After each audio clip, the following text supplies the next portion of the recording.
बाबा रामदेव और विवाद, ये इनका चोली दामन का साथ है। हमेशा विवादों में रहने वाले बाबा रामदेव योग कम और विवाद ज़्यादा पैदा करते हैं। कभी प्रधानमंत्री पर टिप्पणी, कभी विपक्ष पर टिप्पणी, कभी किसी पर टिप्पणी। इस तरीके से अनेकानेक विवादित बयान बाबा रामदेव देते रहते थे। अब एक नया मामला आया है जिसमें उन्होंने योग के मंच पर महिलाओं पर आपत्तिजनक टिप्पणी की, और वो भी ऐसे समय में जब महाराष्ट्र की उप मुख्यमंत्री देवेंद्र फडणवीस की पत्नी उनके साथ मंच शेयर कर रही थी। आपत्तिजनक टिप्पणी पर उप मुख्यमंत्री की पत्नी को भी मुस्कुराते हुए देखा गया। सामने महिलाओं की कतार लगी थी, योग का मंच चल रहा था। बाबा रामदेव की ज़बान फिर फिसल गई और उन्होंने महिलाओं के ऊपर ऐसी अभद्र टिप्पणी की जो अशोभनीय ही है। चूँकि उनका विवादों से हमेशा नाता रहा है, इसलिए अब ये कहना मुश्किल है कि इस विवाद से उनका जो वक्तव्य है, जो वो कहना चाहते थे, उस पर वो माफ़ी मांगेंगे या नहीं मांगेंगे। उनका क्या मतलब था, विवाद में वो क्यों पड़े, ये एक विचारणीय पहलू है। लेकिन जिस तरीके से बाबा रामदेव हमेशा विवादित बयान देते रहते हैं, वो निंदनीय है। मंच पर आप देख रहे हैं कि देवेंद्र फडणवीस की पत्नी मंच पर मौजूद हैं और उनको अग्रसित करते हुए बाबा रामदेव ने महिलाओं के ऊपर जो टिप्पणी की वो आपत्तिजनक थी।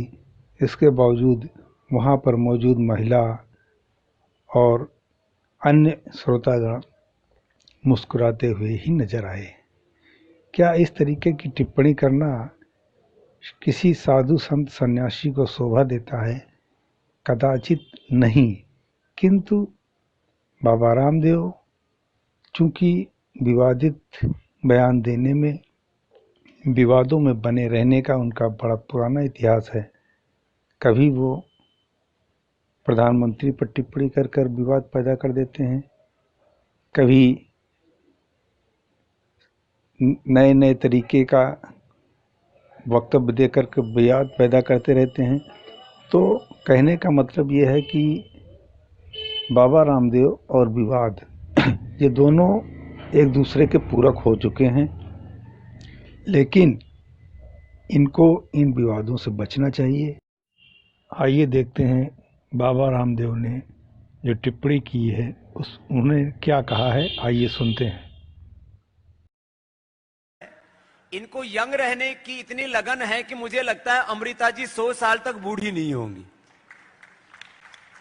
क्योंकि ये बहुत हिसाब किताब से खाती हैं, खुश रहती हैं, जब देखो बच्चे की तरह मुस्कुराती रहती हैं। तो जैसी मुस्कान अमृता जी के चेहरे पर है, ऐसी मुस्कुरान आपके सबके चेहरे पर मैं देखना चाहता हूं। आप हैं बहुत खुश नसीब हैं आप, बहुत अच्छी लग रही हैं। सामने वालियों को साड़ी पहनने का मौका मिल गया, पीछे वालियों को मिला ही नहीं। साड़ियां अपने झोले में पैक करके लेके आई थी। वो इस सुबह योग किया, उसके बाद इंडिया टीवी का कार्यक्रम शुरू हो गया, उसके बाद अब दोपहर वाला शुरू हो गया। अब घर जाके पहन लेना, कोई बात नहीं। आप साड़ी पहन के भी अच्छी लगती हैं, आप सलवार सूट में भी अमृता जी की तरह अच्छी लगती हैं, और मेरी तरह से कोई ना भी पहने तो भी अच्छे लगते हैं। हम तो लोक लज्जा के लिए पहन लेते हैं। बच्चों को कौन कपड़े पहनाता था पहले? हम तो 8-10 साल तक तो ऐसे ही नंगे घूमते रहते थे। ये तो अब जाकर के 5-5 लेयर कपड़ों की बच्चों पर आ गई है।